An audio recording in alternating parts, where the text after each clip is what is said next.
Pues vamos a continuar estudiando la Biblia. Estamos en Números capítulo 6, que es muy interesante porque hemos estado hablando en el capítulo 5 acerca de algo que tenía que ver con la purificación. ¿Se acuerdan? Había diferentes niveles de purificaciones.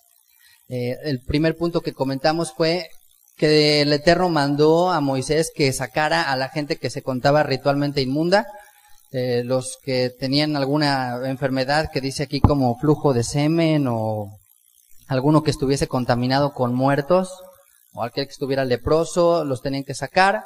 Después hablamos sobre las restituciones y finalmente cerramos ese capítulo hablando de la ley de los celos o de la mujer infiel o como le llamen. Decimos que las mujeres le llaman la ley del esposo celoso y los hombres le llaman la ley de la mujer infiel. Pero bueno, como sea, Dios lo estipuló ahí y que es algo muy interesante que decíamos tenía que ver con lo que hizo Yeshua por nosotros. El tema de todos estos tres aspectos era la santidad. El que Dios nos quiere llevar a un nivel de santidad, a un nivel de pureza entre su pueblo y elevarnos a un nivel espiritual. Y aquí nos va a dar una lección muy importante de esto.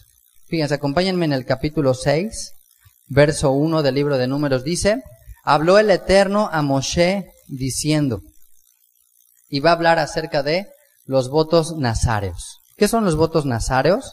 Vamos a ver primero la definición de la palabra. Nazareo viene del hebreo nazir, que significa puesto aparte o consagrado. Eso significa nazareo. Voto a alguien puesto aparte o alguien que está consagrado, alguien separado de los demás. Entonces, nazareo no es igual que netzarita o nazareno, o sea, no tiene nada que ver, al menos hasta donde yo sé, no tiene ninguna relación. Porque hay gente que piensa que Yeshua tenía hecho voto nazareo porque era de Nazaret, pero realmente hasta donde sé, no hay ninguna conexión entre una cosa y la otra. Nazareno era alguien que era de Nazaret y nazareo era alguien que tenía hecho el voto. Entonces eran cosas diferentes. De hecho, es probable que Yeshua no tenía hecho voto nazareo. Vamos a ver por qué. Hay muchas razones. Quizás por un tiempo sí lo tuvo, sí lo hizo, pero no necesariamente quiere decir que ya tenía hecho voto nazareo de por vida. ¿Qué cosas más podemos hablar del voto nazareo? Hombres y mujeres podían hacerlo por igual. ¿Ya? Para que no se sientan excluidas. Aquí sí, igual. ¿Y por qué? Es importante porque el voto nazareo, vamos a ver al final, eleva al hombre a un nivel espiritual altísimo, lo cual es interesante porque en el judaísmo muchas veces las mujeres son excluidas de ciertos preceptos. Aunque la Torah no lo dice, por costumbre del judaísmo, como que la mujer es recluida en ciertos mandamientos. Dicen, bueno, esto no es para las mujeres, la mujer no debe de ayunar, no debe de hacer esto, no debe de hacer esto, no debe hacer tal. O sea, hay una oración, un rezo polémico que se hace todos los días en el Sidur, que dice, gracias Dios porque no me hiciste mujer. Entonces, bueno, y dice, ¿por qué? Dice, bueno, porque el hombre tiene más mandamientos que guardar. Entonces, como que es un agradecimiento por eso. Pero aquí vamos a ver que tanto el hombre como la mujer están exactamente en la misma condición. Y vaya que hacer un voto nazareo era algo sumamente delicado, pero algo con mucha trascendencia. Entonces, hombres y mujeres podían hacerlo igual, y una mujer podía elevarse a ese nivel espiritual igual que un sacerdote, a ese grado. Por ejemplo, Pablo, Sansón, Samuel, posiblemente Juan, el Bautista, Yohanan, hicieron o tenían hecho voto nazareo. Recordemos la historia de Sansón, yo creo que esa es la más conocida de todos, así de Rastafari, así cabello larguísimo y todo. Entonces era su voto, no era la moda, no era que quisiera estar así. Le fue impuesto, por llamarlo de alguna manera, ese voto desde que nació, igual Samuel. Yeshua, decíamos, posiblemente no tuvo hecho voto nazareo, quizás yo creo en algún momento sí lo hizo, pero no de por vida. El capítulo también nos va a enseñar que el voto nazareo por lo general era temporal. Sí podía ser de por vida, alguien que se consagrara ya forever, así, o desde que nacía, por ejemplo, pero el contexto nos muestra que casi siempre era solo por un periodo de tiempo. Ajá. Y se podía hacer por diversas razones, que eso también es lo interesante. ¿Por qué se hacía esto? Ahora, ¿ustedes creen que se puede hacer hoy voto nazáreo? Vamos a ver si sí o si no. Se podía hacer por diversas razones. Básicamente era una reacción. En muchos casos, cuando era sobre todo temporal. Por ejemplo, por haber recibido sanación, haber sido sano de algo, y entonces tú querías consagrarte ese tiempo como agradecimiento. Por haber sido librado de algún enemigo, de algún peligro, Señor, yo quiero consagrarme este tiempo a ti. Por querer dejar alguna debilidad en el cuerpo, algún vicio. ¿Alguien batalla aquí con algún vicio? Tiene malos pensamientos, dice malas palabras, no sé, alguna debilidad, no sé, el cigarro, el alcohol, no sé, cualquier vicio. También por eso una persona podía consagrarse. Eso era hasta cierta manera común que se hacía por la serie de abstenciones que tenía el nazáreo. Entonces, por eso lo hacía, como para tomar esa fuerza.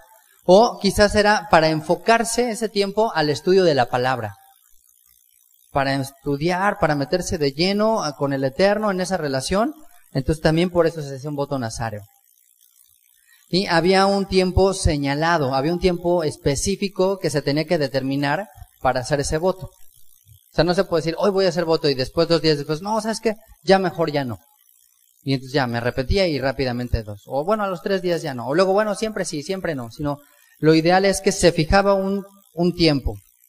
Los rabinos deducen que eran 30 días. Ahorita vamos a ver por qué. Porque es que eran posiblemente 30 días. Y aquí es algo también importante recalcar. Porque vemos las características del voto nazáreo. Y hay mucha gente que piensa que el estilo de vida era como la llevaban los monjes. Cuando tú piensas en los monjes, en todas estas personas que se recluían de la sociedad, como que a veces pudieras pensar en un estilo de vida así. Pero vamos a ver que para nada es así. O sea, hay muchas cosas que, francamente, se los digo, mi opinión es que el catolicismo ha tomado del judaísmo o de la palabra, pero el enfoque es incorrecto. Entonces, el enfoque del voto nazario no es hacerte un monje o célibe o una persona apartada en el sentido de que, bueno, entonces ya no me puedo mezclar con nadie. No ese es el enfoque del voto nazario. O sea, las cuestiones externas solo son el medio para enfocarnos y llegar a la parte espiritual. Pero solo es el medio. No es el fin. Porque la experiencia, y bueno, no quisiéramos hablar tanto de eso, pero de las gentes que se meten a un celibato o a una cuestión de recluirse sin estar convencidos, sin tener un enfoque espiritual, no son siempre buenas. A veces resultan contraproducentes y vaya que sí son contraproducentes. Entonces, estos en términos generales, algunas características del voto nazario. Ahorita vamos a ver otros detalles. Vamos a empezar leyendo. Dice verso 1, habló el Eterno a Moshe diciendo, habla a los hijos de Israel y diles, el hombre o la mujer que se aparte haciendo voto nazáreo para dedicarse al Eterno, se abstendrá de vino, de sidra, no beberá vinagre de vino, ni vinagre de sidra, ni beberá ningún licor de uvas, ni tampoco comerá uvas frescas ni secas. Todo el tiempo de su nazareato, de todo lo que se hace de la vid, desde los granillos hasta el ollejo, no comerá. Entonces, aquí encontramos la primera restricción. Son 3 restricciones básicamente, y esta es la primera. No vino, no sidra, no vinagre de sidra, no ningún licor de uvas, no uvas frescas, no secas, etc. ¿Por qué esta razón? Bueno, sabemos que el vino, en cierta manera, o más bien en cierto grado, en la sangre, embrutece los sentidos, ¿no? ¿Sabes? De las cosas que más puede hacer que el hombre pierda la congruencia y la razón, pierda la sobriedad. O sea, yo creo que el vino es, ahora sí que por excelencia, el ejemplo de lo que una persona puede llegar a caer, de perder la razón, de desenfocar una vida que puede tener un propósito importante. Dice el Proverbio 20, el vino es escarnecedor, la sidra alborotadora, y cualquiera que por ellos yerra no es sabio. Entonces, esta es la primera restricción, el del vino. Porque el vino también en la Biblia representa señal de gozo, señal de alegría, es una señal de placer. Eso dice el Salmo 104. El vino que alegra el corazón del hombre. Por eso en Purim es que se acostumbra a beber un poco más, porque dicen, bueno, a veces no nos sale la alegría, así como que a flor de piel, no estamos como botargas ahí, porque digamos que es un arma de dos filos el vino. Hay que tener mucho cuidado con él. Entonces la primera restricción para el nazareo es, ¿sabes qué? No te arriesgues en ningún sentido, puedes perder el enfoque y la razón, cero vino. Nada del fruto de la vid. ¿Esto en qué también implica? ¿Qué implicaba para una persona que hacía este tipo de votos? Limitaba su vida social.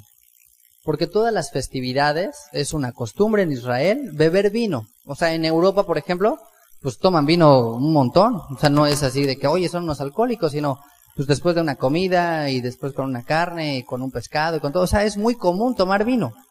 Hoy en día ya se maneja el alcohol y otras cosas que no son las que dice la palabra, pero el fruto de la vid como tal, era muy común tomar vino. O sea, no había, por ejemplo, una boda si no había vino. Se acababa la boda en ese momento. ¿De dónde aprendemos eso? Las bodas de Caná de Galileo, a Juan capítulo 4. O sea, es evidente el grave problema que tenían estos hombres, esta situación, que Miriam va con Yeshua y le dice, oye, ¿sabes qué? Se acabó el vino, se acabó la boda. O sea, ¿qué vamos a hacer? Es una tragedia, sí. Y ese fue el primer milagro de Yeshua. Entonces, el abstenerse de esos aspectos es abstenerse de una vida hasta cierto punto social. O sea, ya te limitaba tu campo de acción. ¿Para qué? Para enfocarte en las cosas de Dios. Porque bueno, imagínense en ese tiempo donde todos se conocían, donde todos eran vecinos, donde todos eran amigos, relaciones muy cercanas, familia grande. Pues era muy común que la comida, que ir acá, que ir allá y comer y beber, todo esto. Entonces, de alguna manera, híjole, pues ya como que decirte, no, pues sabes que no puedo ir o no. Entonces, eso limitaba. Entonces, esa es la primera restricción. El vino, ¿por qué? Por la cuestión social también, porque el vino hace perder los sentidos y Dios quiere que seamos sobrios, que seamos entendidos. Y eso es una característica importante de los creyentes. Que es gente entendida, o sea, que no es de los que están ahí en la baba de, ay, pues no pensé que iba a pasar esto, o sea, gente que tiene lucidez. Ahora, algunos se han preguntado, ¿por qué no el ayuno? ¿No? Si se trata de enfocarse y meterse a las cosas de Dios, pues mejor ayunar, ¿no creen? O sea, ayunar podría ser una herramienta más, quizás hasta más poderosa, para enfocarnos en las cosas de Dios. Por ejemplo, los musulmanes ayunan, ¿se acuerdan? En el mes del Ramadán, ellos tienen un mes completo que ayunan, todos los días, desde la mañana hasta la noche. Ya en la noche ya comen. Pero así todos los días, es un mes enterito de puro ayuno. Está fuertísimo, además de los rezos y todo. Y hacen sus trabajos y todo, y ayunando, y cero, nada. O sea, nada, no alimento, no agua. Pero, ¿por qué Dios dijo no? El ayuno no. Porque bueno, si yo hubiera escrito, la verdad yo sí, pensando así en el voto nazario bien, pues que sea bien, pues le metemos ayuno, le metemos ahí varias cláusulas. Porque, en cierta manera, los que han tenido la experiencia de ayunar en Yom Kippur, ¿cómo se han sentido ya en la tarde? Por lo general. Débiles, llegan aquí hasta más de malas, en lugar de que lleguen con corazón perdonador, ahora están más enojados. Pero por lo general te sientes débil, te duele la cabeza, o sea, como que estás así ya, hay algunos que andan ahí casi guacareando, o sea, hay gente que se pone muy mal, o sea. Entonces, eso tampoco te ayuda a acercarte a Dios. O sea, fíjate qué sabio es Dios. O sea, tampoco quiere que sea así como que una cuestión de estar tirado ahí en el sillón, así de, ay, inyéctanme algo acá en las venas porque me estoy muriendo. O sea, no. El ayuno debilita los sentidos. Entonces, no se trata de flagelarse y darse acá nopalazos y así, no. O sea, esa no es la santidad. Esto, pues, es otra cosa. O sea, debe tener un objetivo, debe tener una razón específica para la fe hacer un voto nazario. Entonces, el ayuno no necesariamente iba a ayudar a eso. Porque justamente cuando sabes que tienes que ayunar es cuando más se te antoja todas las cosas. O sea, lo que no se te antoja, ese día se te antoja. Ese día estás pensando más en lo que no deberías. Pero es la lucha espiritual. Entonces, Dios quería que el persona que hiciera voto se enfocara en él. O sea, en lugar de estar en la debilidad, no, estar alegre, pero no por causa del vino, no por causa de algo externo, sino por lo que había en el corazón. Y esto también nos hace pensar, y es muy probable, que el voto nazario se hacía, por ejemplo, en casos de personas que tuvieran esa debilidad, que es muy común, la verdad, y desde que existe yo creo que el vino y la humanidad, es muy común caer en esto. ¿Ustedes se acuerdan de un episodio muy trágico en la Biblia, de alguien que justamente se le pasó el vino? Bueno, hay varios, pero uno de los primeros. La historia de Noé, o sea, acabando casi de bajar del arca. Híjole, qué lástima, porque de ahí vienen los cananeos, o sea, Dios maldijo a su nieto y salió cosas muy tristes por causa del vino. Entonces, sí es una razón para hacer el voto nazario, algún vicio que se tenga, por ejemplo, en el caso del vino, una debilidad, hacer un voto así. Entonces, esa es la primera restricción. Vamos a seguir leyendo el verso 5. Dice, todo el tiempo del voto de su nazareato, no pasará navaja sobre su cabeza hasta que sean cumplidos los días de su apartamiento al Eterno. Será santo, dejará crecer su cabello. Aquí está la segunda restricción. No cortarse el cabello. Ajá. Que implica el sentido de cortarse además del cabello, ¿cuál es literal? O sea, no pases navaja, no te pases las tijeras. Era tampoco el arreglo, o sea, de que, le voy a dar forma, o me voy a hacer base, o chinos, o no sé, cosas así, y me lo voy a pintar, cosas de ese estilo, o sea, porque el cabello representa la corona del hombre. Es como, en cierto aspecto, estaba muy enfocado en la belleza, ¿no? Por eso hay ciertas restricciones en el judaísmo, por ejemplo, con el cabello de la mujer, que una mujer casada no puede dejarle ver su cabello a un varón que no es su esposo. Por ejemplo, las que ustedes ven así es porque traen peluca, o sea, no es cabello real, pero se ven padrísimas. Entonces, lo que las mujeres dicen, oye, está más padre, las pelucas sale peor, o sea. Y las pelucas son muy caras, sí es súper común usar pelucas así de las ortodoxas, porque dicen, es que el cabello es como la belleza de la mujer, entonces está súper reservado, nada más para el esposo. Entonces, el cabello representa eso, la corona, la belleza, el arreglo. Y bueno, en general, ¿para qué nos cortamos el cabello? A ver, ¿para qué se cortan el cabello? ¿Qué razón es? O sea, es para verte mejor. O sea, nadie se corta el cabello para verse peor. Bueno, algunos de repente ahí nos usan, pero generalmente, o sea, el arreglo del cabello es porque sabes que te vas a ver mejor. O sea, es como que lo que más notas, ¿no? O sea, se nota el cambio cuando una persona se corta el cabello, sobre todo en los hombres. A lo mejor las mujeres sí son más observadoras, pero pues los hombres no notamos nada de los demás, o sea, nos vemos la cara igualitititititita. Saldría de repente ya como que a las 2 semanas, te cortaste el cabello, ¿no? Ya como que hasta después entras. Pero es lo único que notas de un hombre, casi, que se cortó el cabello y ya de ahí no hay de otra. Entonces, estaba prohibido cortarse el cabello porque eso representaba el arreglo. ¿Y cuál es la idea entonces? ¿Hacia dónde iba esta restricción? Saca de tu mente la idea de pensar solo en ti, de envanecerte o de embellecerte, de dedicarle ese tiempo a tu arreglo y tu pensamiento a eso. Mejor esos pensamientos o esos deseos, por llamarlo así, terrenales, enfócalos en las cosas de Dios. Y esto también, en cierta manera, alejaba un poco de las personas, porque también es común en las festividades, cumpleaños o cosas que se hacían, algún evento importante, pues que la gente se arreglaba. O sea, la gente tomaba tiempo para arreglarse, principalmente los hombres, el cabello. Entonces, era otra restricción más que se daba en el ámbito social. Y también yo creo que aquí tiene que ver más con la cuestión de nuestro pensamiento, de nuestros sentimientos, de nuestro yo, de nuestro sentirnos bien con nosotros mismos. Decir, bueno, ya deja de pensar en ti, que eres tan chulo y todo. Entonces, ¿qué? Enfócate en las cosas de Dios. O sea, no es tan importante ahorita que te estés arreglando. Hoy en día es más sofisticado porque el hombre tiene muchas maneras, ¿no? Que si el reloj, que si la camisa, que si el zapato, que si ya se arrugó, o sea, y la idea de eso es, ¿sabes qué? Concéntrate en las cosas de Dios, o sea, no es tan importante ahorita eso. Y la tercera restricción, dice el verso 6, todo el tiempo que se aparte para el Eterno no se acercará a persona muerta, ni aun por su padre, ni por su madre, ni por su hermano, ni por su hermana, podrá contaminarse cuando mueran, porque la consagración de su Dios tiene sobre su cabeza. Aquí está la tercera.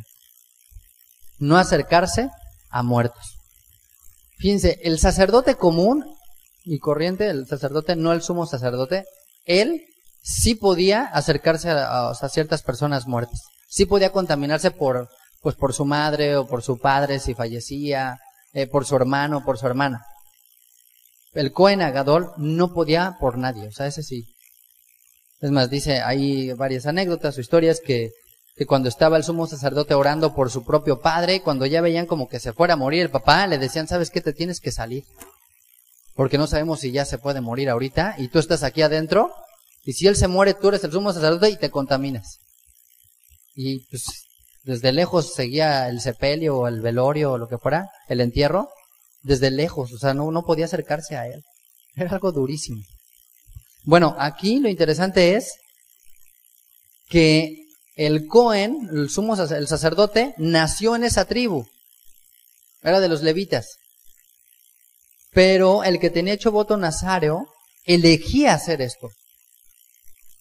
Pues muchas veces es más fuerte aquel que decide serlo que el que ya nace en ello. Porque bueno, pues si ya naciste levita, bueno, pues ya, o sea, ya eres parte de esta tribu y ya tienes ciertas cuestiones que tendrías que guardar. No todos serán sacerdotes, después lo vamos a ver, pero el que tenía hecho voto a nacer es porque decidía y aspiraba llegar a ese nivel espiritual. ¿Y esta restricción de qué habla? De renunciar a sentimientos, de que tu amor hacia el Eterno pudiera ser tal que seas capaz de dominar tu propio dolor. O sea, una situación tan difícil como perder a tu padre, a tu madre, a tu hermano, a tus hijos, cosas así, decía, ¿sabes qué? Tienes que dejar a un lado esos sentimientos por un tiempo. Ahora, acuérdense, el voto nazario era algo voluntario, o sea, no era de que tú te me haces nazario porque yo digo. O sea, el padre no podía imponerle a los hijos, ni el hermano al otro hermano, o sea, era algo que cada quien decidía hacer. Pero tenía que cumplirlo, o sea, era algo importante. Pues tenía que considerar esto, que si en eso pues fallecía alguien cercano, no iba a poder acercarse a esa persona, a menos de que perdiera entonces ese voto. Pues, ¿de qué nos habla Dios? De que tengamos dominio de nuestros propios sentimientos. Pablo le dijo al apóstol Timoteo, porque no nos ha dado Dios un espíritu de temor, sino de ¿qué? De poder, de amor y de dominio propio. De poder, de amor y de dominio propio. De eso nos ha dado Dios un espíritu. Dios ha puesto un espíritu en ti de eso. O sea, capaz de controlarte y dominarte. Porque de repente todos podemos perder el sentido y la razón por diferentes razones, causas. O sea, por el dinero, por la salud, por un hijo, no sé. O sea, nos puede pasar cualquier cosa que nos podemos perder el sentido. Pero Dios dice, tú tienes espíritu en ti. Puedes dominarte esto. Y esta era la muestra de ello. El nazareo decía, ¿sabes qué? Renuncio a este sentimiento, por llamarlo así, con tal de alcanzar este nivel. Entonces, ¿qué quiere decir con esto? Si tú a veces, o todos queremos crecer espiritualmente, a veces hay que estar dispuestos a hacer sacrificios fuertes. Sacrificios en tus sentimientos, en tus emociones. Yo creo que, por ejemplo, en el caso de los levitas, de los hijos de los levitas o de las esposas de los levitas, yo me imagino, tenían ellas que renunciar a muchas cosas en sus sentimientos porque sus esposos o sus papás pues estaban trabajando en las cosas de Dios. Y ese tiempo y a veces ese apapacho que necesitaban, pues ni modo, tenían que recibirlo, por decirlo así, directamente de Dios y no de su propia familia. Entonces, a veces hay que estar dispuestos a sacrificarnos si queremos alcanzar cosas grandes para Dios. Y yo sé que ustedes quieren hacerlo. Pero es que es como el que quiere estar acá bien fortachón, pero quiere ir al gimnasio y que no le duelan los músculos, ¿no? Que digan, no, es que está pesado, o sea, no se puede así como por oración, o sea, pues no, o sea, quiere estar acá fortachón, pues ¿sabes qué? Pues tienes que meterle peso a la mancuerna o a la pesa o a esto, o sea, no se puede. Quieres hacer condición física, pero no te quieres cansar, pues no se puede. Quieres alcanzar un nivel espiritual, ay, pero no quiero sufrir, no quiero que me duela, no quiero nada, híjole. Pues es como nadar, querer aprender a nadar en un chapoteadero. Entonces, esta es la tercera restricción. Ahora, fíjense, dice el verso 9, verso 8. Todo el tiempo de su nazareato será santo para el Eterno. De aquí se deduce que son 30 días el mínimo del voto nazáreo. ¿Por qué? Porque la palabra santo será es Kadosh Yiyeh. Yiyeh es el valor numérico de Yiyeh, de será, es 30. No se dice aquí cuántos días eran, pero dice será santo, será, el valor numérico es 30. Entonces ellos deducen, bueno, por lo menos 30 días. Y bueno, pues es lógico, ¿no? Sí. Se me hace como que un tiempo considerable. Digo, si te acabas de cortar el cabello y dices, 2 días voy a hacer voto nazáreo. No voy a cortar el cabello, no voy a hacer. Pues no, dicen, por lo menos 30 días era el estándar mínimo. Pero dice el verso 9, ¿qué pasaba de repente? Porque pues alguien podía morir. Si alguien muriere súbitamente junto a él, su cabeza consagrada será contaminada. Por tanto, el día de su purificación raerá su cabeza, al 7º día la raerá, y el 8º día traerá 2 tórtolas o 2 palominos al sacerdote a la puerta del tabernáculo de reunión.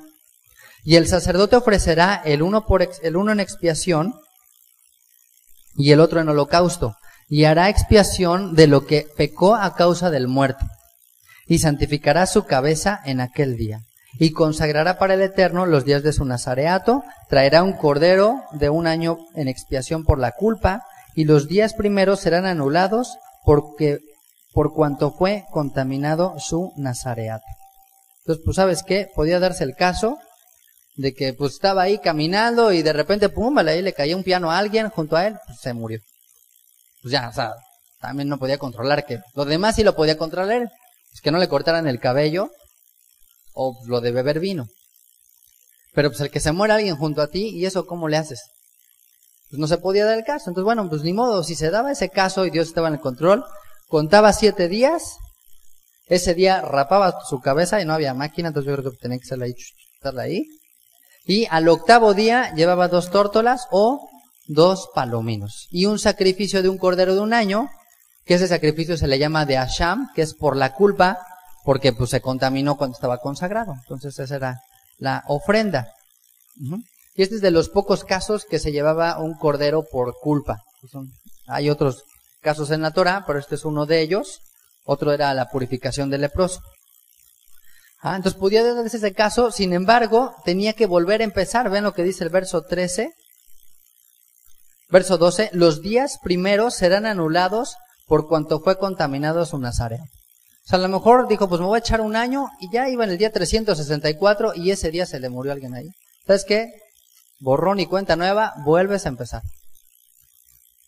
Por eso tenían que pensarle bien antes de hacer voto. Tenías que pensar bien si ibas a cumplir o no ibas a cumplir. Entonces, bueno, había 2 circunstancias que dependían de uno, la otra no dependía de ti. Entonces, tenías que pensarle bien si ibas o no a meterte a este tema. Dice el verso 13, esta es pues la ley del nazareo,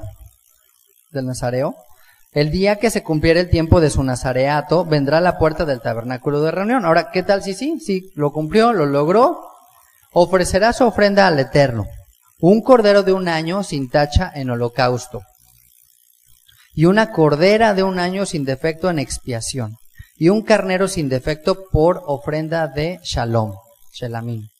Además, una canastilla de tortas sin levadura, de flor de harina amasadas con aceite, y de hojaldre sin levadura untadas con aceite, y su ofrenda y sus libaciones. Y el sacerdote lo ofrecerá delante del Eterno, y hará su expiación y su holocausto. Y ofrecerá el carnero en ofrenda de paz al Señor, en el canastillo de los panes sin levadura, ofrecerá asimismo el sacerdote su ofrenda y sus libaciones.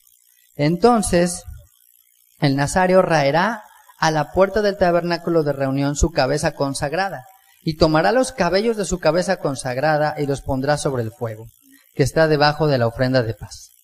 Después tomará el sacerdote la espaldilla cocida del carnero, una torta sin levadura del canastillo y un hojaldre sin levadura, y las pondrá sobre las manos del nazareo, después que fuere raída su cabeza consagrada.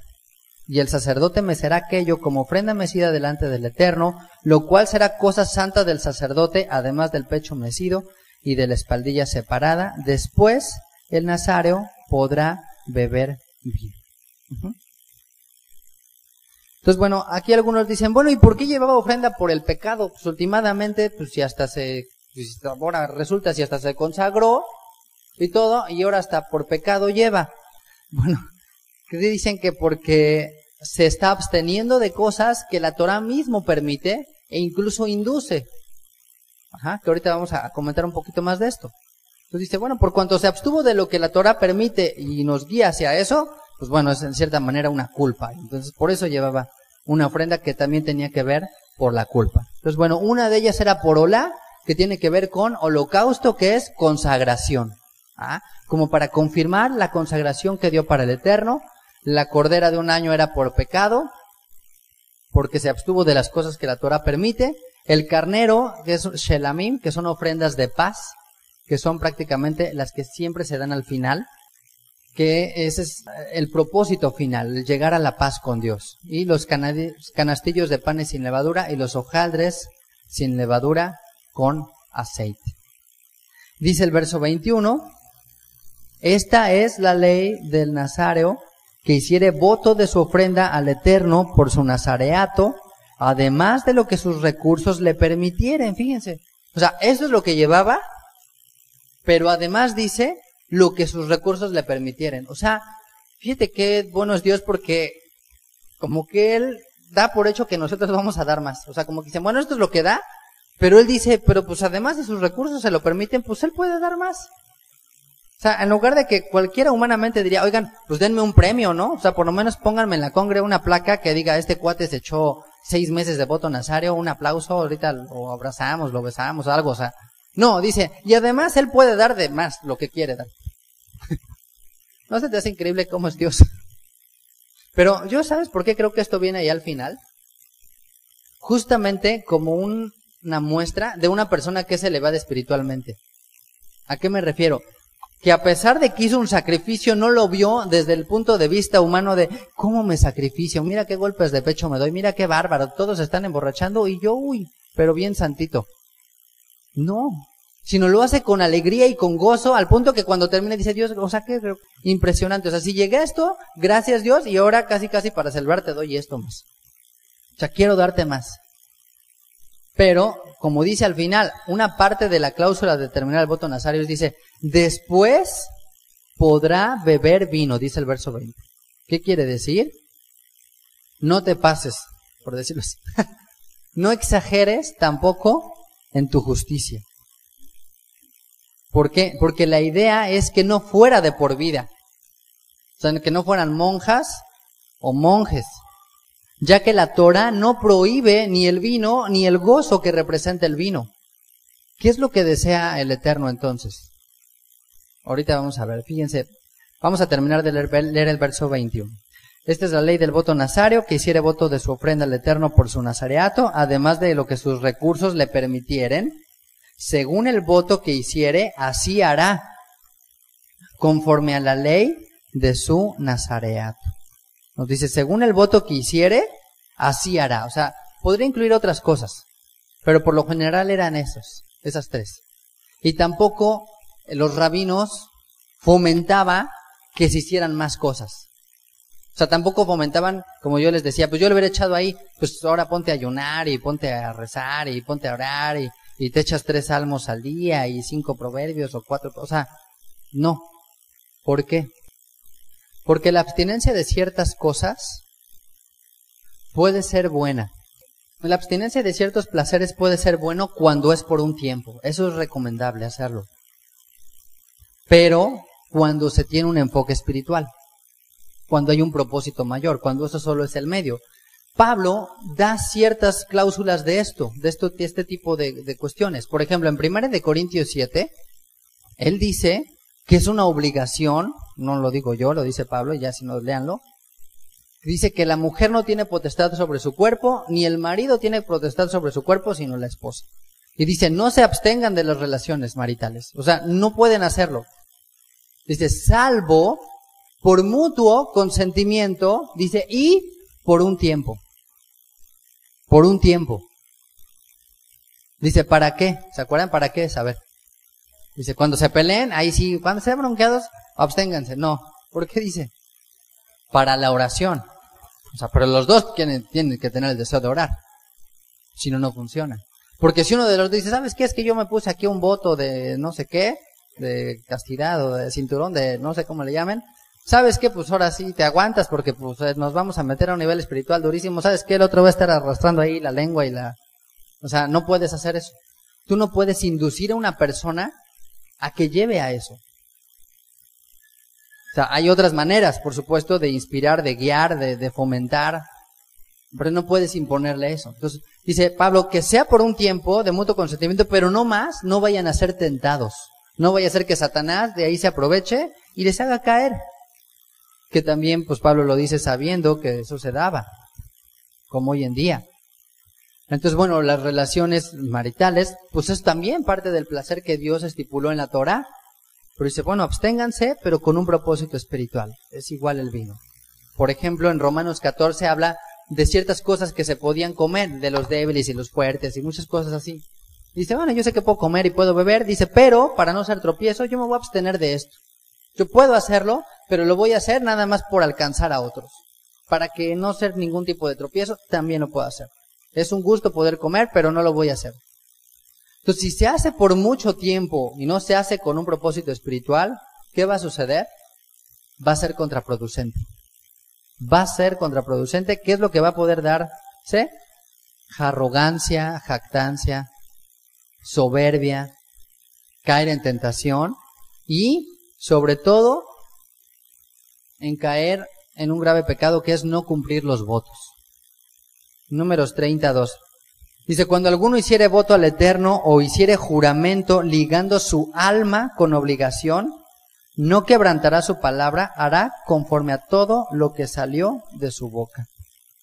Se los voy a volver a leer. Dice, cuando alguno hiciere voto al Eterno o hiciere juramento ligando su alma con obligación, no quebrantará su palabra, hará conforme a todo lo que salió de su boca. Por eso, ya ven, los que hicieron voto, los que hicieron juramento, promesa, ahora en Hanukkah, ¿cómo van con sus votos? También Eclesiastés 5:4 nos habla de eso. Vamos a leerlo. Eclesiastés 5 dice, cuando a Dios haces promesa, no tardes en cumplirla, porque Él no se complace en los insensatos.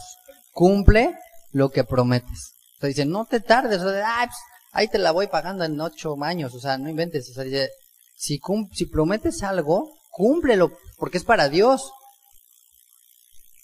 Dice, mejor es que no prometas, o sea, nadie te obliga, nadie te presiona, o sea, no aquí a nadie se le presiona de dar, ni levantamos ni promesas, eso en la vida. Dice, y no que prometas y luego no cumplas. No dejes que tu boca te haga pecar, ni digas delante del ángel, que fue por ignorancia, ¿no? Dice, no, pues es que no sabía, ¿no? ¿Sabes qué? Mejor no digas nada.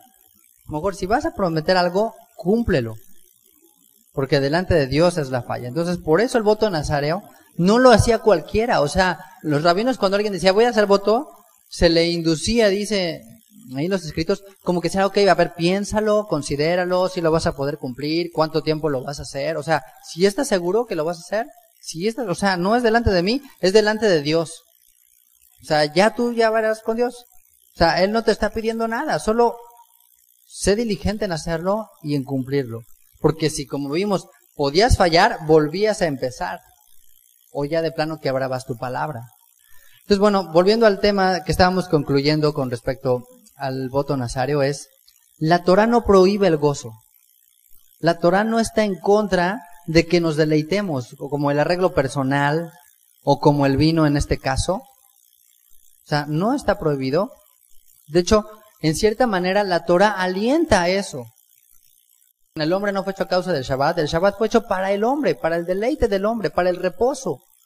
Y así los mandamientos están enfocados en que el hombre crezca en su relación con Dios, y en ese crecimiento con Dios hay gozo y hay placer. La Torah no prohíbe eso. Es más, prácticamente el único ayuno mandado en la Escritura es el de Yom Kippur, el día de la expiación, que podríamos decir, este es el único ayuno. Los demás no. Es más, se considera, por ejemplo, prohibido ayunar en Shabbat, porque es un día de alegría, de gozo, de deleite. Ajá. La Torah induce a eso, a que haya ese gozo, ese placer. Sin embargo, lo que es importante es que el gozo y el placer no se conviertan en el fin. Porque si se convierte en el fin, te haces esclavo de eso. Entonces no está prohibido pues que cortarse el cabello y que arreglarse y que pintarse el cabello las mujeres. O sea, yo creo que no está prohibido eso, siempre y cuando eso no se convierta en el fin. Porque entonces, como dijo Yeshua, eres esclavo de aquellas cosas que te dominan, que te controlan. Ese es el problema. Por ejemplo, Adán vivía en un estado continuo de gozo. Todo era perfecto, no había enfermedad, no había dolor, todo estaba maravilloso. No tenía que trabajar, no había... Dicen por ahí no tenía suegros, no había nada. No es cierto. Adán no tenía que estarle escuchando las recetas de la mamá, ¿no? De Adán. Pues no había ningún problema, no lo estaba comparando con su mamá todo el tiempo, o sea... es un mal chiste. Entonces todo estaba perfecto, todo era deleite, todo era placer, todo era alegría, todo era gozo, la presencia de Dios, todo era así. Eso es lo ideal y eso es lo que algún día regresará. La Torah dirige las cosas hacia allá.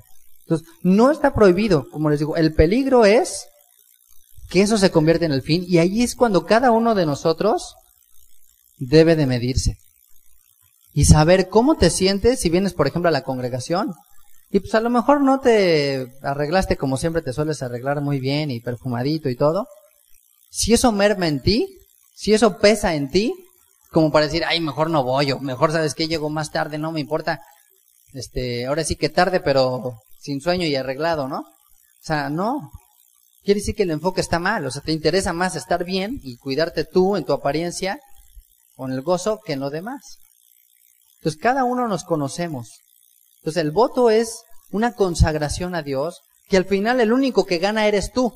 ¿Estás de acuerdo? Porque ni gana el de al lado, ni gano yo, no gana nadie. Más que tú eres el único que de esto va a salir, va a ser ganar para ti. Ahora decíamos, ¿se puede hacer hoy voto nazario? Claro que se puede hacer. Pablo hizo voto nazario en su momento. Pablo hizo voto nazario y una de las cosas interesantes es que a todos lo vieron a él así todo pelón, todo rapado. No nada más era el ver, porque bueno, en general, pues yo me imagino que el cabello era un poco largo de todos los varones, pero pues ya está rapado, eso era raro, era extraño que alguien estuviera así totalmente de rapa. Era posiblemente por eso. Entonces la Torah no prohíbe el gozo, lo alienta, pero no debe de ser el fin. Otro punto importante es que es personal, no es familiar, no es congregacional, es algo muy personal con Dios. El enfoque es la santidad, que como vimos en la fiesta de Purim, se puede alcanzar un grado de santidad privándose de ciertos placeres. Es real. Sin embargo, lo ideal es alcanzarlos por el dominio de los mismos. O sea, si tú puedes dominar eso, estás en un nivel impresionante.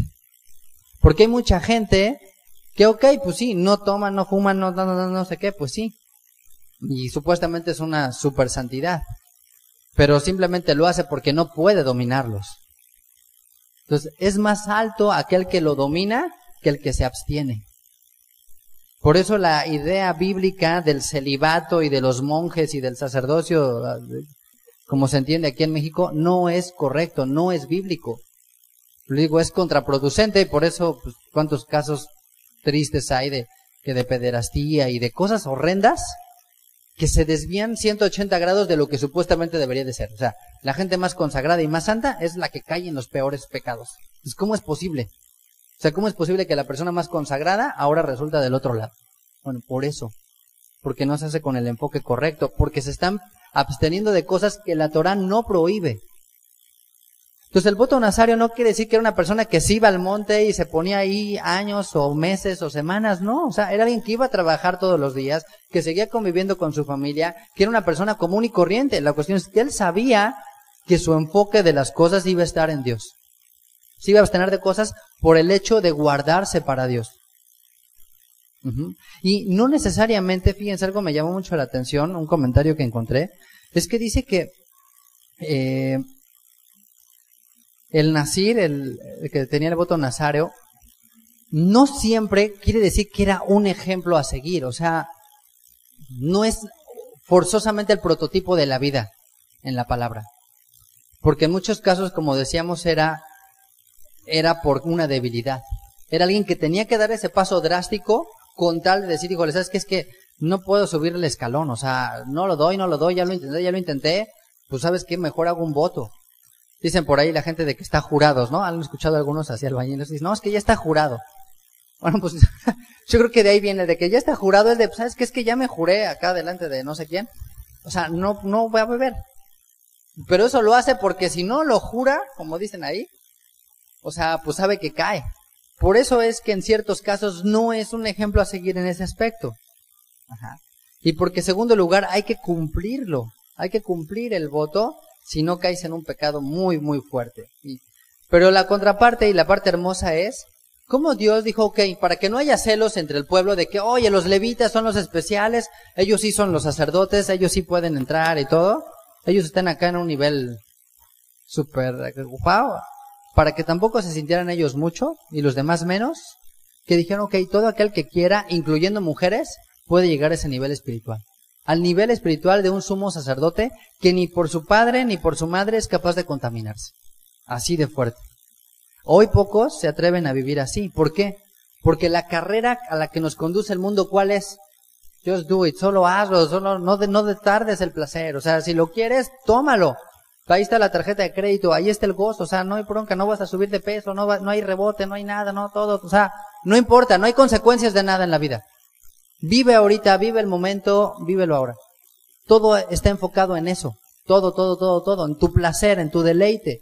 Entonces el voto nazario es decir, ¿sabes qué? Me voy a sacudir todas estas cosas mundanas, no necesariamente malas, para ver si las puedo dominar o no.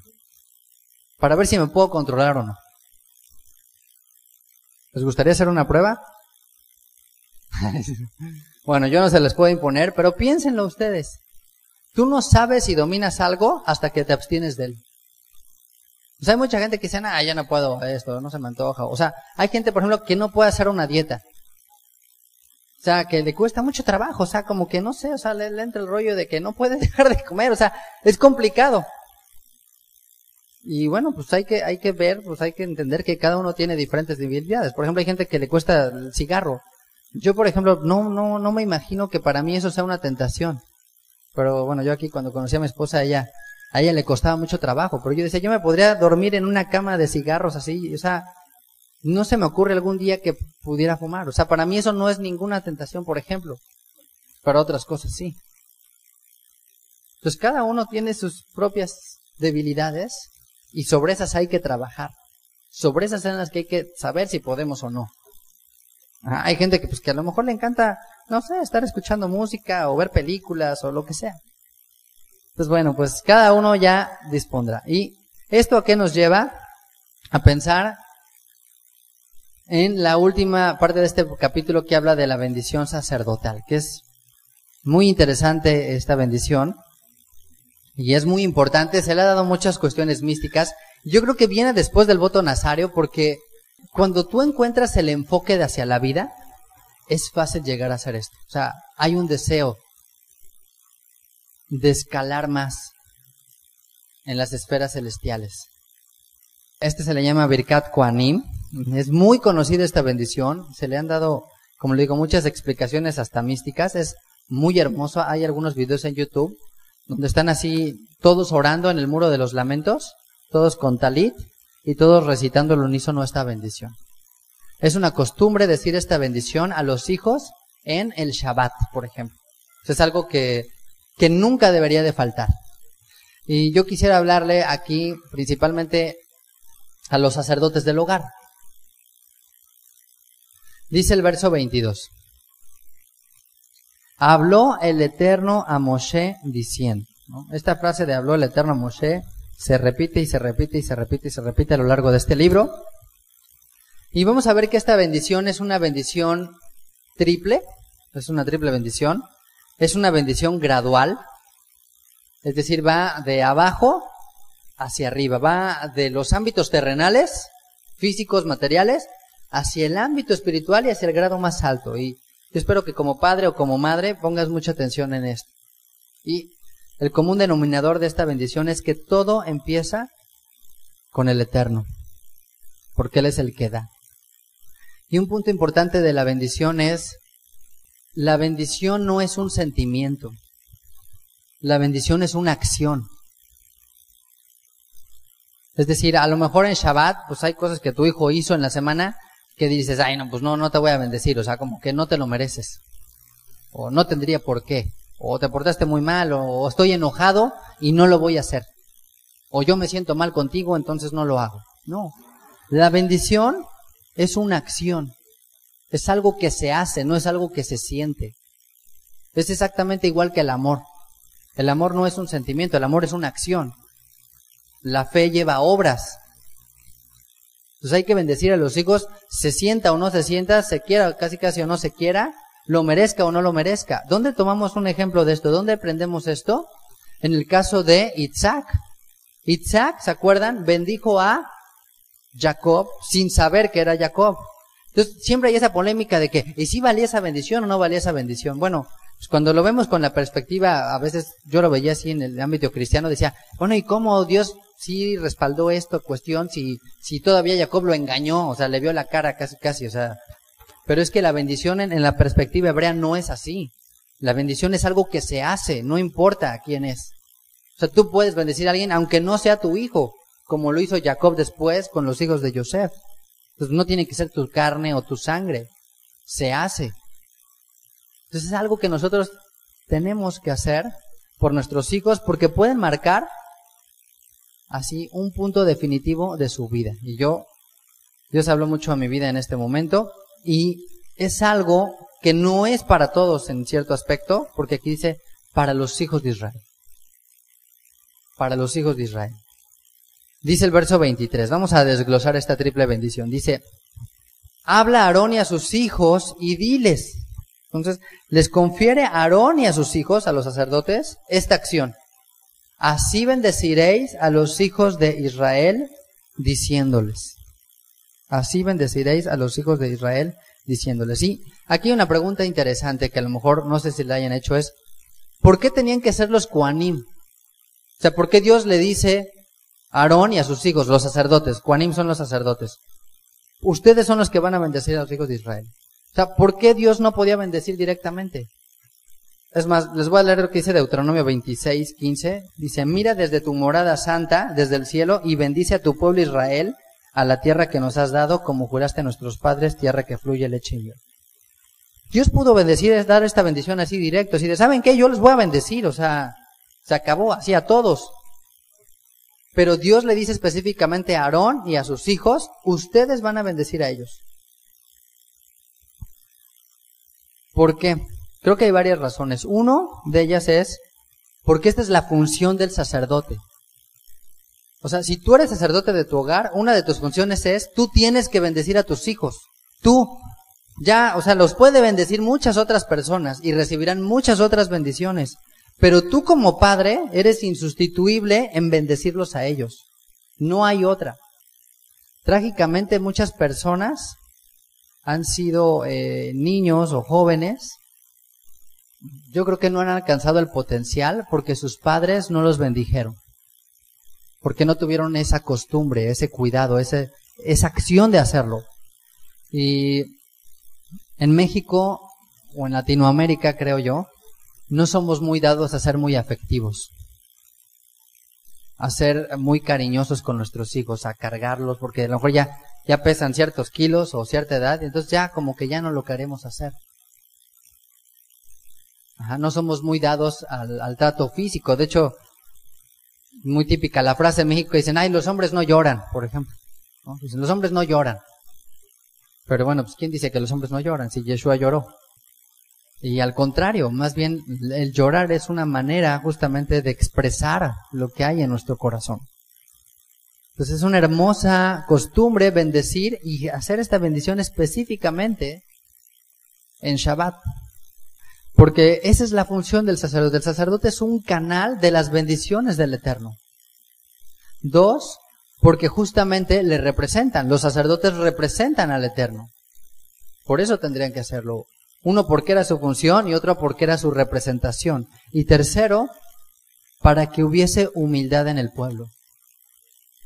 Para que el pueblo fuese humilde y sencillo y se dejase bendecir. Porque, ¿sabes? Hay mucho orgullo en el mundo. Y hay gente muy orgullosa, aún en los medios del estudio de la Torah, de la palabra. Que dice, no, yo de Dios recibo la bendición. Dios me da, Dios es el que manda el maná, Dios es el que da el sustento, Dios es el que da la aprobación, Dios es el que da, pues sí. Pero Dios usa a las personas. Entonces, ¿por qué Dios le ordenó a los Kohanim que bendigan? Para que el pueblo fuera a buscar a los sacerdotes. O sea, porque si no, de otra manera, pues nunca saldrían, nunca harían nada, nunca los buscarían. Se haría una independencia unos de otros.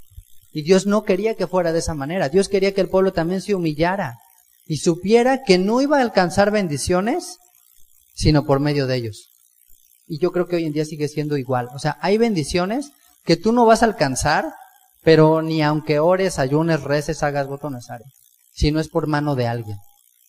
Y eso te da humildad, y eso te da sencillez, y eso te hace ver que necesitas de otra persona. No es que esa persona tenga la bendición y sea el dueño de la bendición, pero es el medio que Dios va a usar para bendecirte a ti. Pero hay gente que no da a doblar su orgullo, que ni quieres que ores por ellos.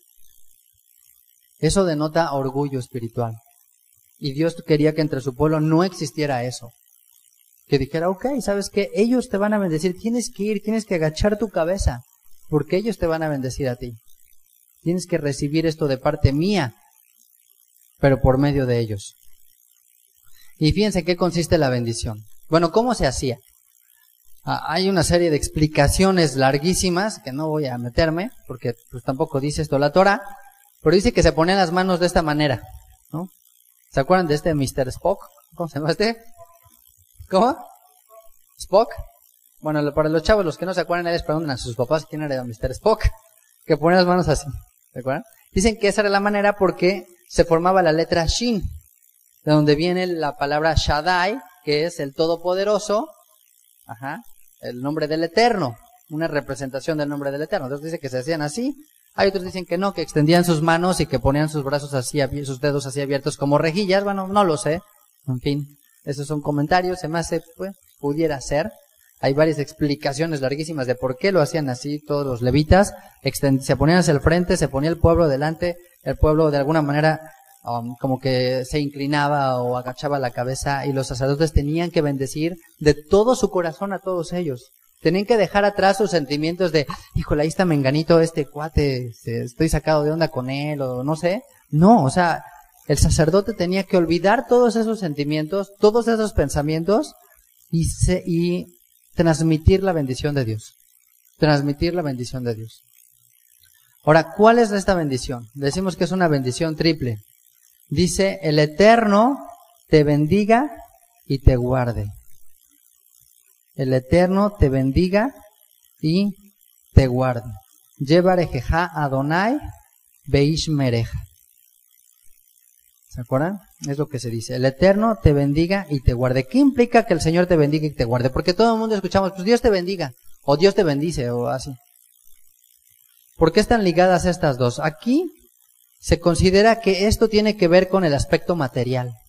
Que el Señor te bendiga en cosas materiales, que el Señor te dé, pero que conforme te dé, te guarde. Porque hay bendiciones que si no llevan protección, si no llevan guardia, entonces no sirven. Por ejemplo, el dinero. Si te dan un montón de dinero y la gente se entera por ahí de que, híjole, este cuate trae 50,000 pesos, acaba de salir del banco, acaba de cobrar una herencia o lo que sea, pues cuidado, ¿no? Cuidado, porque te pueden matar por ese dinero, que si no tuvieras nada de eso, si no tuvieras esa bendición, pues ahí andarías vivito y coleando. Entonces el dinero o las cosas materiales conllevan un riesgo. Conllevan un riesgo. Entonces la bendición no estaría completa si no le dijera que el Señor te bendiga, pero que el Señor también te guarde. que no te hagan mal, porque si no es casi una maldición. Y al mismo tiempo, que el Señor te dé lo material, pero que te dé sabiduría para usar lo material. Que Dios guarde tu corazón de solo pensar en las cosas materiales. ¿Sí? El mismo caso del dinero. Lo peor que a veces un padre puede darle a su hijo es dinero en abundancia, ¿no? De estos chavitos juniors que pues tienen el carro, el yate, las vacaciones, el departamento, todo. Y dices, ya después el papá dice, ¿qué hice? O sea, lo peor que le pude haber dado.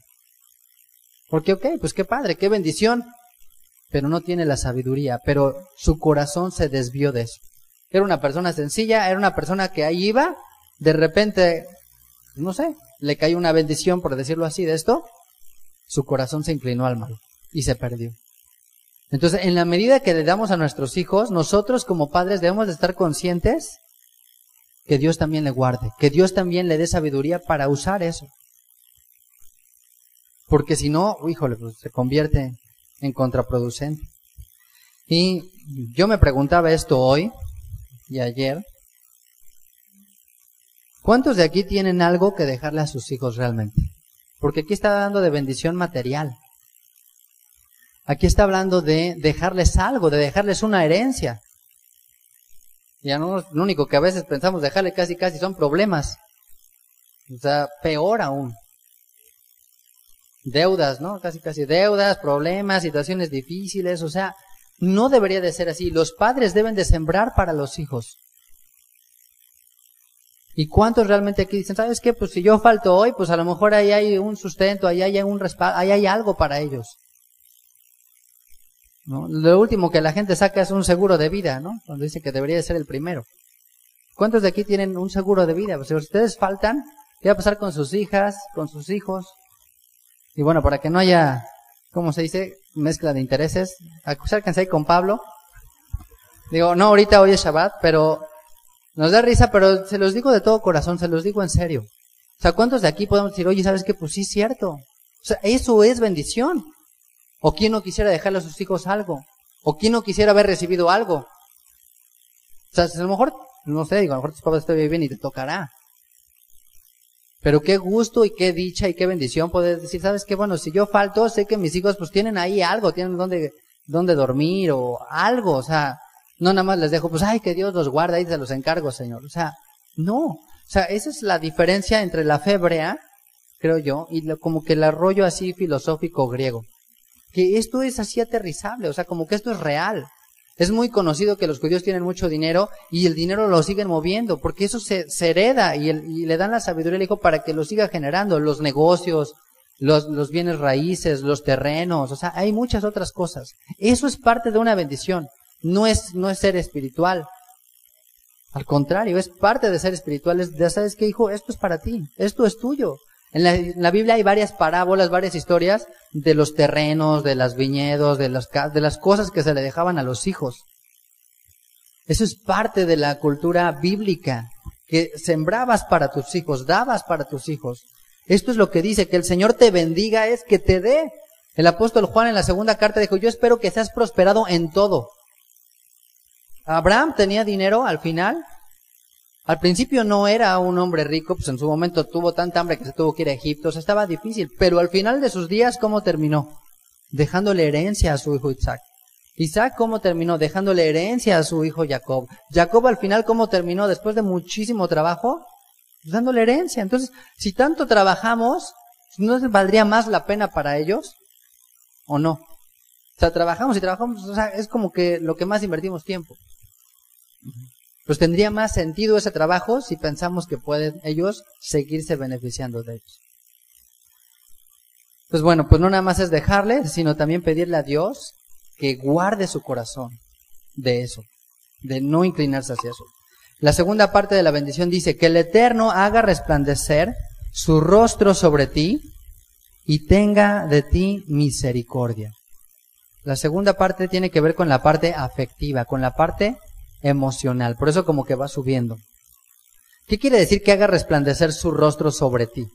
Hay gente que piensa que está diciendo aquí que tú le sonrías a Dios. Pero aquí es al revés. Es más bien que Dios haga resplandecer su rostro. O sea, Dios va a hacer que su rostro, el rostro de Dios, resplandezca sobre ti. Es decir, que Dios te voltee a ver y sonría.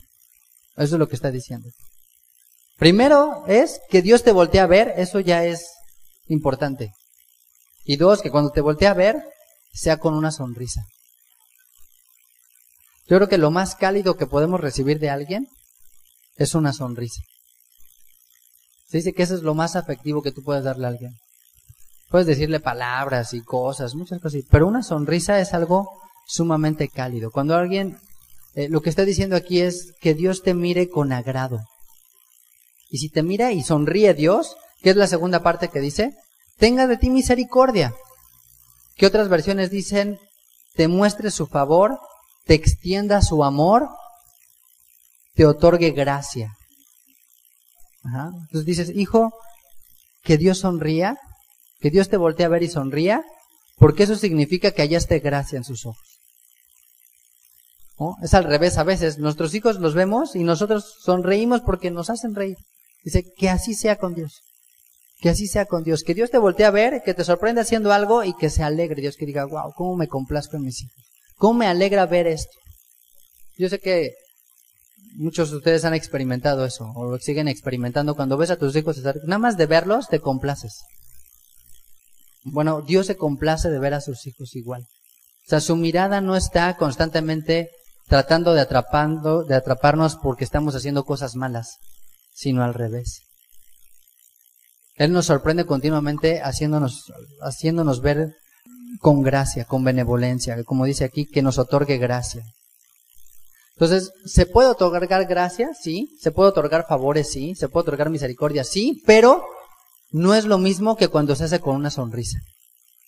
Eso es lo que implica este pasaje.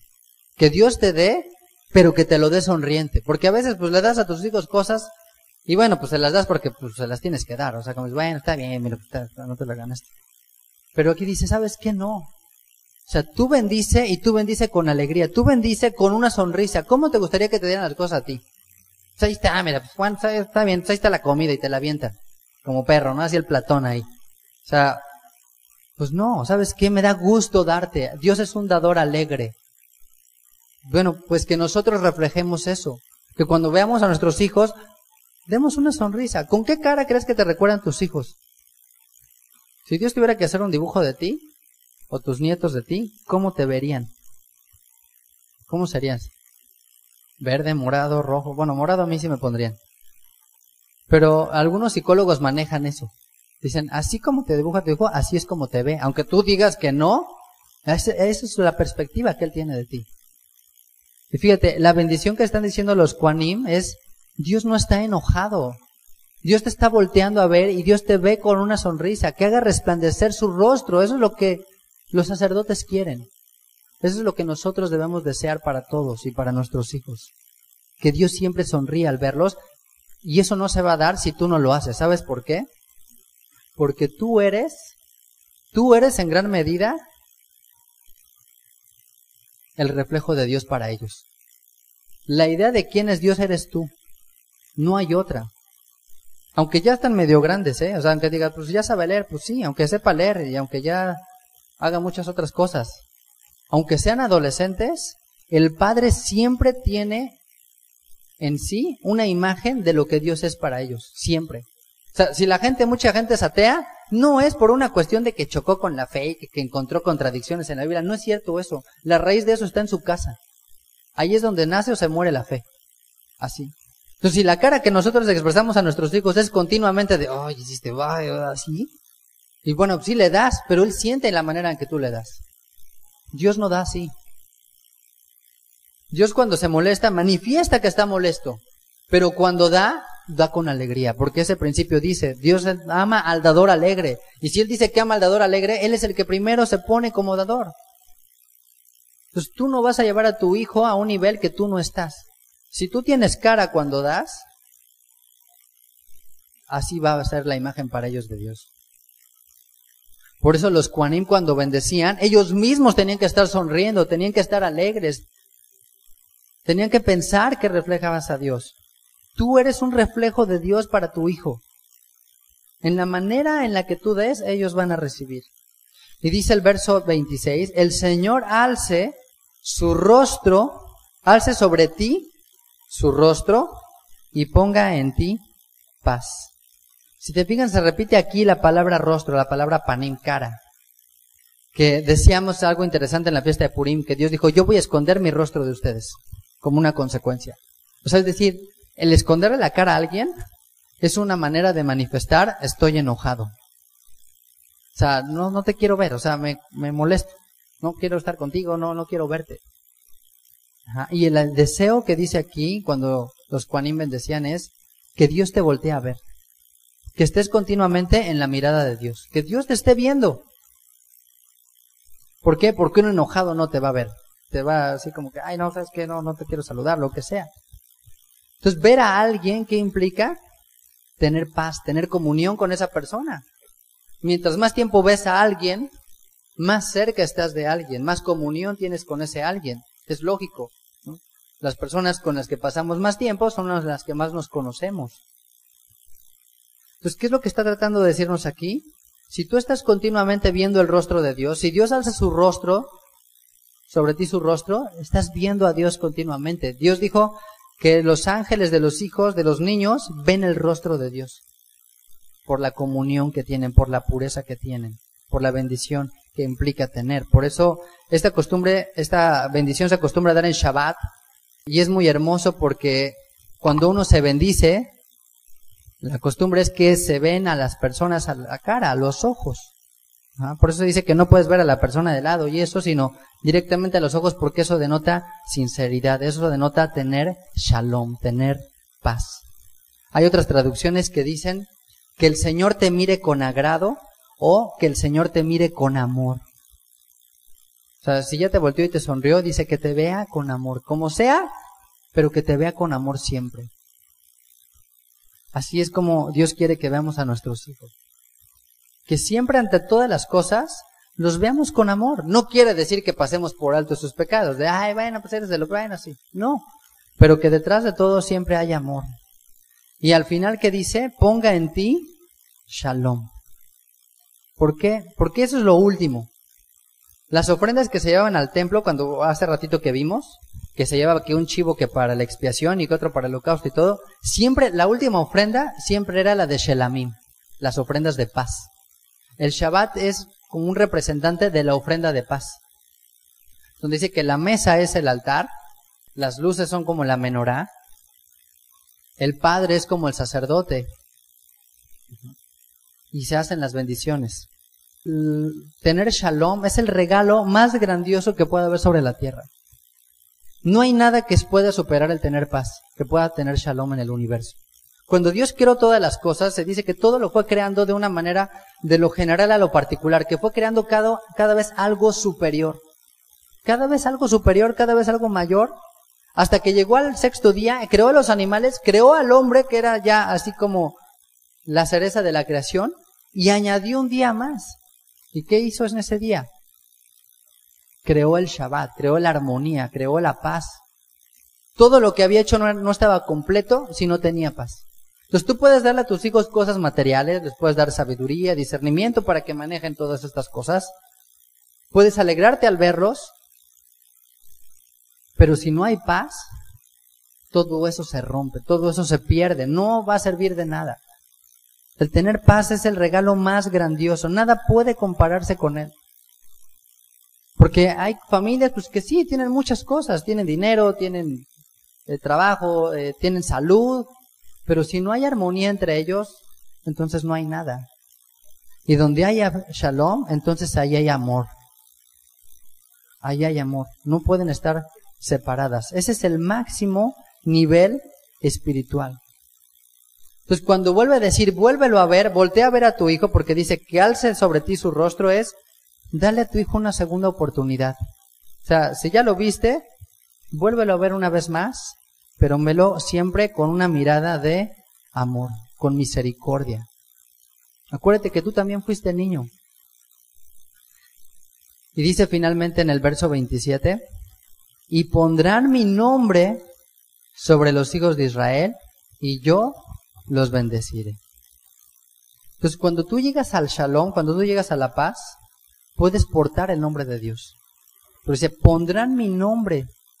Eso es una de las cosas más importantes que una persona pudiera tener. En lugar de que tu nombre o tu título sea licenciado, mengano o tal, el que tú portes el nombre de Dios es como quien dice la insignia más grande que un hijo puede portar. Es el atributo más grande que Dios nos pueda dar. Pero eso solo se puede llegar a tener cuando tienes shalom con Dios, cuando tienes armonía, cuando llegas a ese nivel. Dice, cuando llegues a eso, dice Dios, yo te voy a prestar mi nombre para que tú lo lleves, para que tú me representes, para que ustedes sean hijos de paz. Es como si, dice aquí, pondrán mi nombre sobre los hijos de Israel, es como si pusieran mi apellido. Yo los voy a adoptar. Así que si a lo mejor tú no recibiste eso, porque pues en México no es muy común esto, de parte de tu padre, yo quiero decirte que Dios es tu padre, por supuesto. Y Dios también está aquí. Y no importa qué edad tengamos, todos necesitamos recibir esta bendición. Todos necesitamos sentirnos bendecidos por Dios. Todos necesitamos en algún momento sentir que Dios nos voltea a ver y que le agrada lo que ve. Así que yo les pido a los padres que si están sus hijos por ahí, que si los pueden hacer venir y que hagamos esta bendición y que aquellos, incluyéndonos, que a lo mejor no recibimos esto, que recibamos esta bendición de parte de Dios. Y que no dejemos pasar, ahora sí que un Shabbat más, sin que bendigamos a nuestros hijos, a nuestras hijas, porque esto puede ser un parteaguas en su vida. Esto puede ser una diferencia en la manera en la que ellos perciben a Dios o no. Si lo ven como un Dios lejano, abstracto, que está ahí en el universo, manejando no sé qué otras esferas celestiales y espirituales, o alguien que está ahí cerca y que dice, ¿sabes qué? Yo te amo. Tú eres importante para mí. Yo deseo para ti lo mejor. Deseo que Dios te prospere. Deseo bendecirte. Deseo prosperarte. Deseo que tengas sabiduría. Deseo que tu corazón esté contento. Quiero que sepas que cuando tú me veas a mí, siempre va a haber una sonrisa para ti. Siempre va a haber una sonrisa para ti. Acuérdense esto, la bendición es una acción, no es un sentimiento. No es porque lo merezcamos o no. Por eso Isaac bendijo a Jacob. Y por eso Jacob fue bendito. Y por eso cuando Esaú le reclamó, Esaú dijo, oye, o sea, ¿por qué? Y dijo, ya lo bendije y bendito será. Porque él sabía que él era el canal de Dios, que él era el conducto de Dios. Entonces dijo, yo solo transmití lo que había en mí, o sea, yo solo fui el conducto. Él va a ser bendito, pues sí me engañó, pero yo ya lo bendije. Y yo quisiera que hoy tú te vayas con esa certeza de que también vas a ser bendito. Y bueno, a lo mejor pues no está aquí tu papá o tu mamá, pero yo quiero decirte que está aquí el Eterno, y el Eterno es tu Padre. El Eterno es no solo tu hacedor o tu formador, sino aquel de quien viene la bendición.